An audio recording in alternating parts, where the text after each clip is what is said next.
mga Mars, andito po tayo para magluto na naman ng isang pagkain hindi mawawala sa ating hapagkainan, lalo na kung may mga okasyon. Magluluto po ako ngayon ng Sotanghon with Canton. So ito pong ipapakita ko or ibabahagi ko sa inyo ay ang aking version.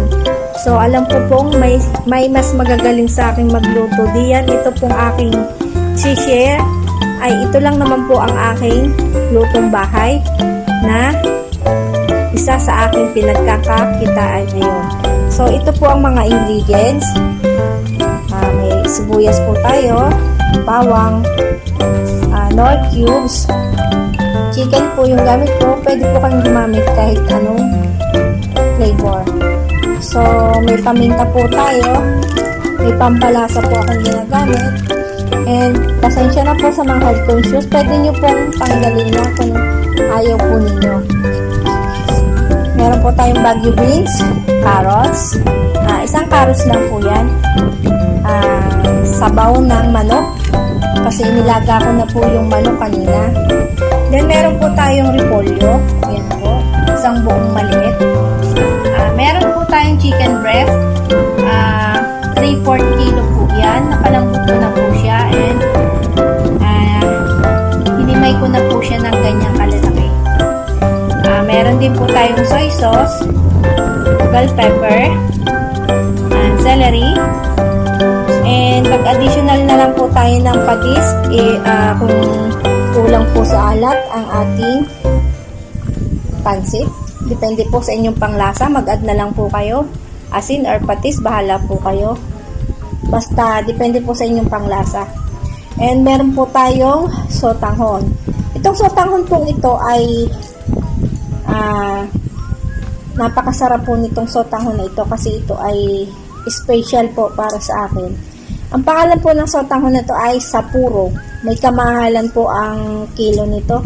Sa ngayon po ang kilo nito ay 280. So ito, kalahating kilo po ito. Binababad ko muna siya sa tubig para lumambot. Then maya-maya bago siya iluto, gugupitin ko po siya.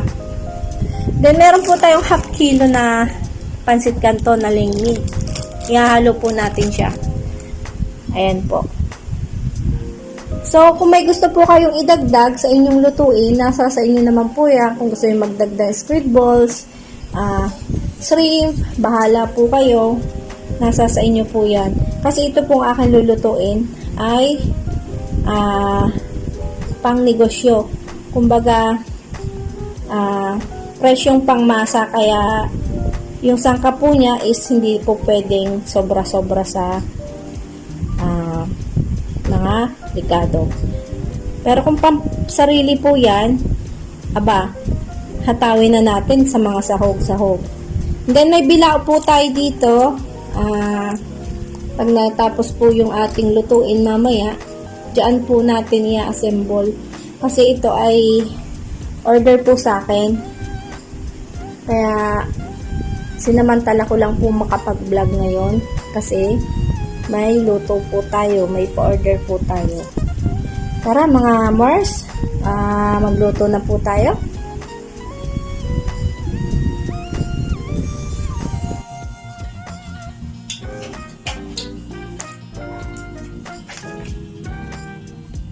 Ito mga hawit.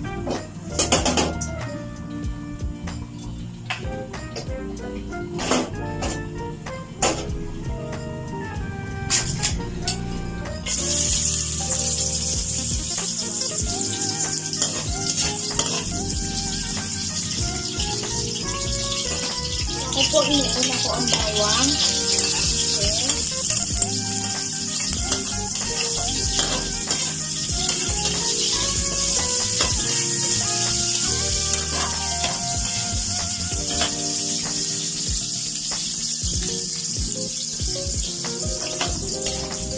Pag medyo ma-brown na, pwede natin ilagay ang chicken breast.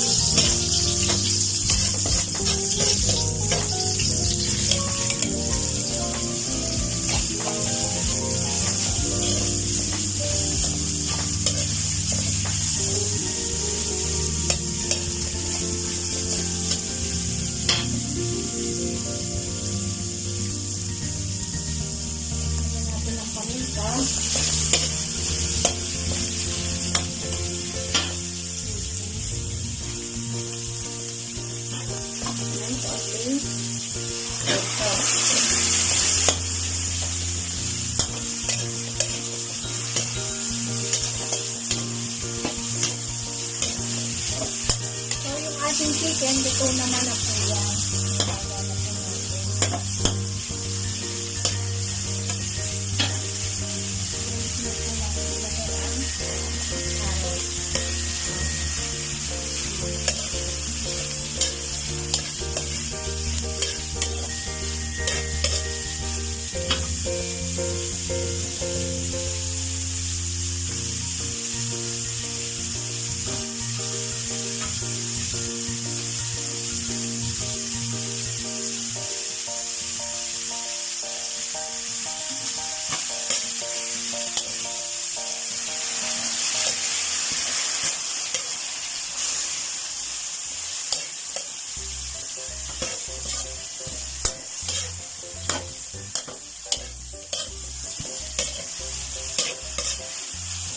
Then kung magluto po ako ng gulay, half cook lang po siya.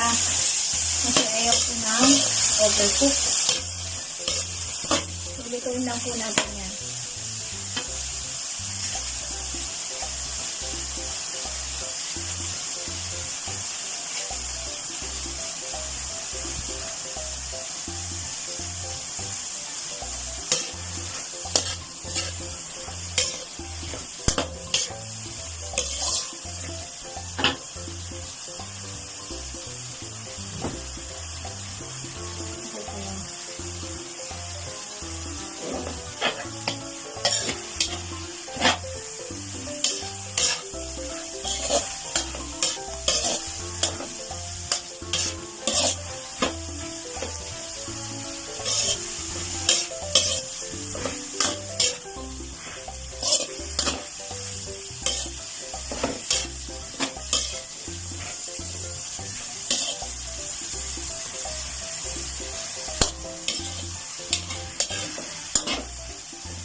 So mga Mars, na pagluto na yung gulay, hahanguin po muna natin siya.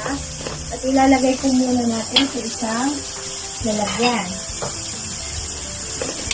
Set aside po muna natin siya. Yan po muna natin yung ating. Yan, hanguin po natin. Lalagay natin sa isang plate. And then, ang sunod po natin is magpapakulo tayo ng sabaw. So, ayan, magtitira lang ako ng konti.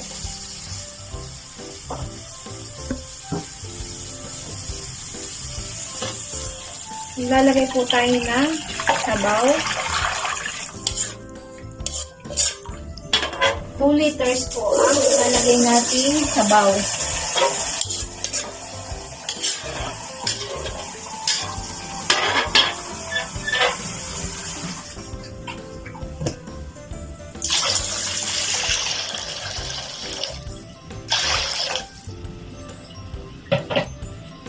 So, lagyan na po natin ng timpla. So, lagyan na natin yung ating more cubes. Yung ating soy sauce.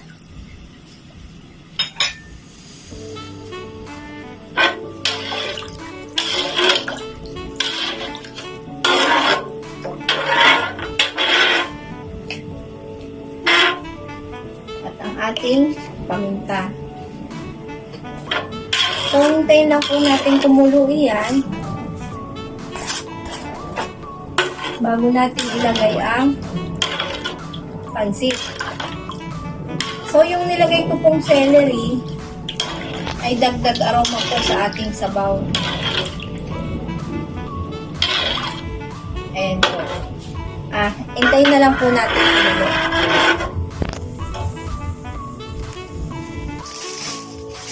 Ayan, kumukulo na po yung ating sabaw.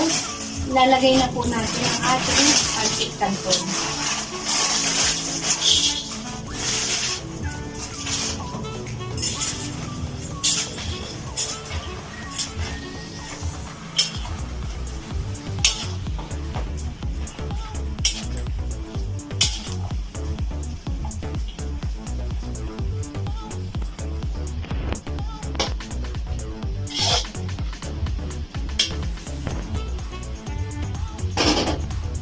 And then, isunod po natin ang ating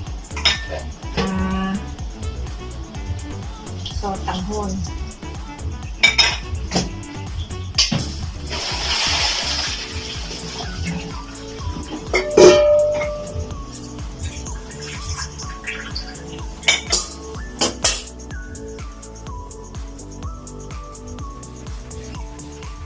Ganyan lang po kadali.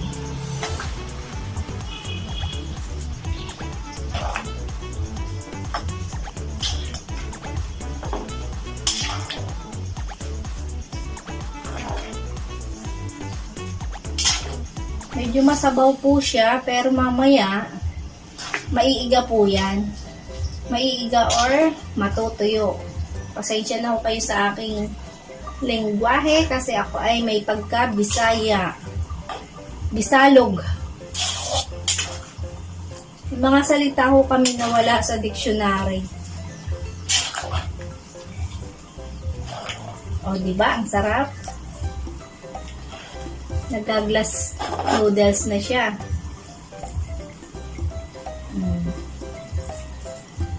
Antayin lang po nating maluto.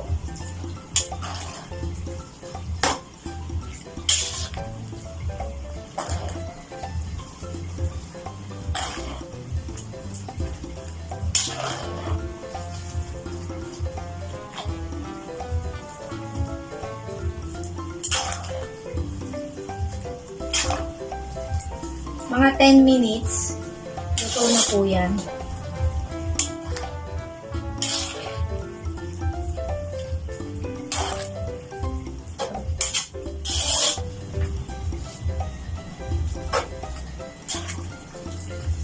Pag ganyan po, pwede nyo na pong tikman. Tikman na natin kung tama lang yung alam.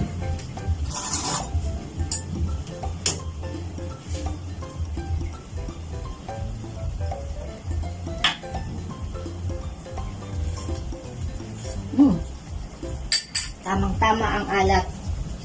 Magdagdag ko tayo ng black pepper. Kasi si pansit po yan, dagdag bawas ang ano yun. So yung alat niya, para sa akin, is okay na. Hindi na yung matabaw kaysa sa maalat.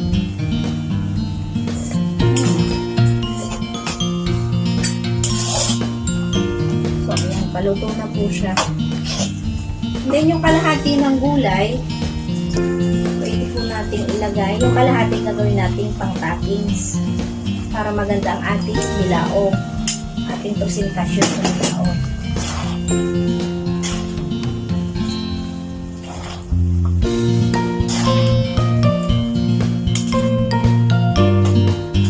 Kung magtatanong kayo mga Mars, magkano ba ang bentahan ng pansit? So, depende po sa inyo, sa quotation nyo.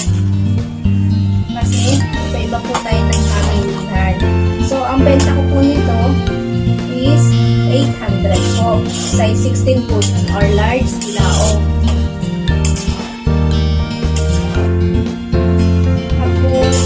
Depende po kasi ito kasi sotanghon kaya may kamahalan. Depende po, iba rin po ang price ng bihon. Iba rin ang price ng pancit canton.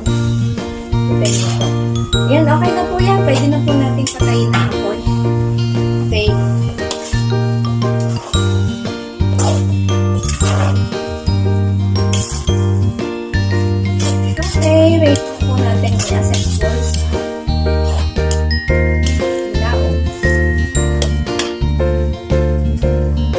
pansit at nai-assemble ko na rin po sa ating bilaog.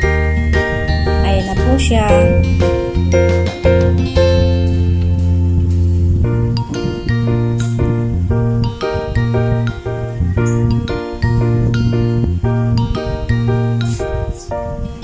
Sana po mga Mars ay may natutunan po kayo sa aking ibinahagi.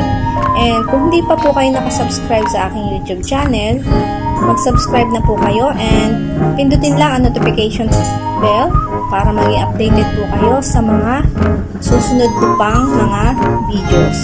Salamat po! Bye!